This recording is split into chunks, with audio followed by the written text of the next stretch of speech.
Les amis, il y a une autre matière qui est inscrite dans le Nouveau Testament, puis que Jésus nous parle. Il nous parle de levain.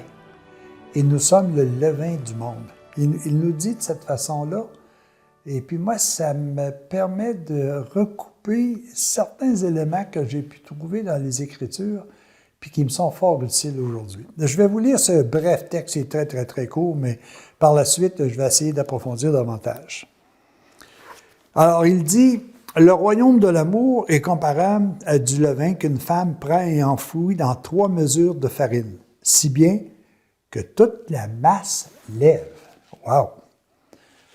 Du levain, c'est ce qui permet de faire lever. C'est ce qui permet d'intensifier la matière qui est autour. Je me souviens au niveau de l'Ancien Testament où on nous disait, « Hey, là, il serait temps que vous mangez votre pain sans levain. » Pourquoi? Parce que lorsque nous sommes sortis de l'esclavage en Égypte, tout ce que nous avions comme sentiment, comme émotion, c'était de la vengeance, c'était de punir les Égyptiens, c'était même le bonheur de voir que les Égyptiens mouraient, puis ce que vous voudrez. Et là, on disait, oh, attention là, mettez pas de levain là-dedans parce que ça va devenir encore pire.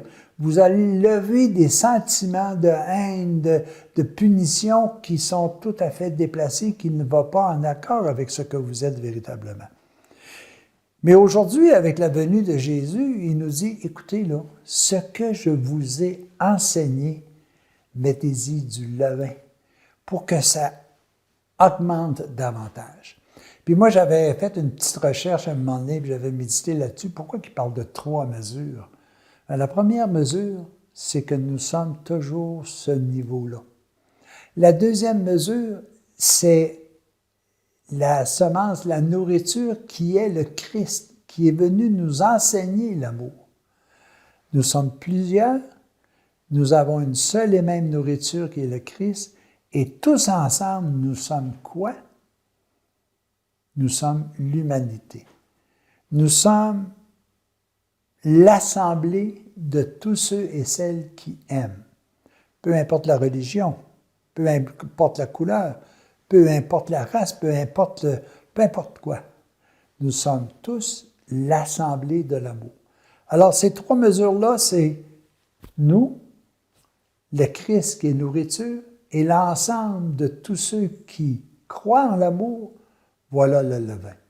Imaginez-vous que si on mettait juste un petit peu de levain de l'amour dans toutes nos actions, dans toutes nos pensées, dans tous nos projets, imaginez-vous ce que l'humanité deviendrait. Ce serait, comme dit un de mes amis, ce serait le paradis sur la terre. Paradis auquel il appartient parce qu'il veut que l'amour qui est en lui puisse rejaillir. Mais on a besoin de levain. Puis le levain, là, ça n'arrive pas de même en disant « Oh, allons-y ». Non, non, non. C'est quand moi, je décide de faire lever en moi l'amour. Comme je peux décider de faire lever en moi le prestige, la richesse, la concupiscence, peu importe. C'est moi qui décide d'être le levain. Est-ce que je veux être le levain qui va me rendre le plus heureux possible? Et c'est le levain de l'amour. Alors les amis, c'est une petite phrase au niveau de l'Écriture, mais ça veut tellement dire. Qu'est-ce que je veux faire grandir en moi? Est-ce que je veux faire grandir quelque chose qui, au bout de 80, 90 ans, 100 ans, je ne pourrai apporter avec moi parce qu'elles sont faites de matières qui sont destructibles. On appelle ça dans les Écritures, c'est une matière qui est corruptible, c'est-à-dire c'est une matière qui est mortelle. Ou est-ce qu'au contraire, je ne veux pas faire lever en moi ce qui est éternel, ce qui est incorruptible? Ce qui va faire en sorte que lorsque je vais quitter la matière, je vais quitter avec le sourire, la paix, la joie puis le bonheur. Quel est le levain que je veux véritablement placer à l'intérieur de moi?